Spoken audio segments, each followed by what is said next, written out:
വേറൊരു മൗലവി പറയുന്നത് ഞാൻ കേൾവിച്ച മൂപ്പര് പറഞ്ഞ ഇസ്ലാം ഒന്ന് പുറത്തു പോകും. അതിനെന്താ പരിപാടി അറിയോ? ഇതൊന്നുമല്ല. പിന്നെ ആള് മൊട്ടയടിച്ചാൽ ആള് കാഫിറാകുന്ന മൂപ്പര് പറഞ്ഞു. മൊട്ടയടിച്ചാൽ ആള് കാഫിറാണ്, ഇസ്ലാം ഒന്ന് പുറത്തു പോകും. എങ്ങനെയുണ്ട്? നിങ്ങൾ ചിന്തിക്കണം സഹോദരന്മാരെ. ഇസ്ലാം പറയുന്നത് എന്താ? നമുക്കറിയാലോ, നമുക്കൊരു കുഞ്ഞു ജനിച്ച് 7 ദിവസം പിന്നിട്ട് കഴിഞ്ഞാൽ എന്താ ചെയ്യേണ്ടത്? തല മൊട്ടയടിക്കണം. അത് സുന്നത്താണ് എന്നാ ഇസ്ലാം പറയുന്നത്.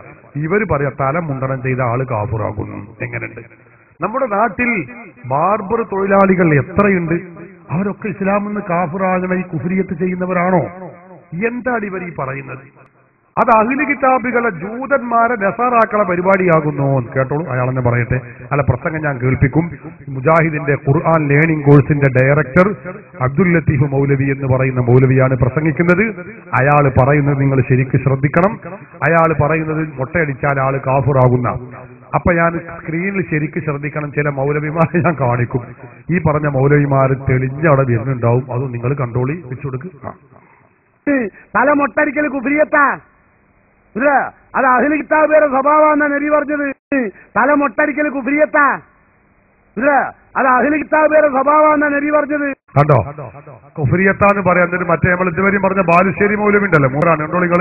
ഗൾഫ് പോയപ്പോ തല മൊട്ട അടിച്ച് നല്ല സൂപ്പിക്കുട്ടിയായി തൊട്ടിയൊക്കെ ഇട്ട് ഇങ്ങനെ താടികളെ തെറിച്ച് വീഴാതിരിക്കുമാറാവട്ടെ. കണ്ടോ? വേറെ 2 മുട്ടകൾ കണ്ടോ?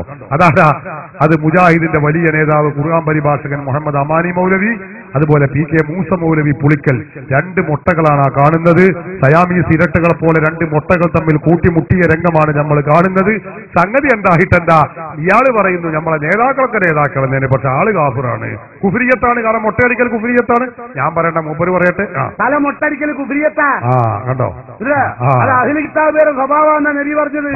പറഞ്ഞു കൊടുക്ക്, കാഫിറാണ് എന്നാ പറഞ്ഞത്. നോക്കിക്കൾ, ഇതാ മുജാഹിദ് പ്രസ്ഥാനം. ഞാൻ അങ്ങനെ നേരം വെളുക്കോളം പറയാനും പറയുന്നുണ്ട്.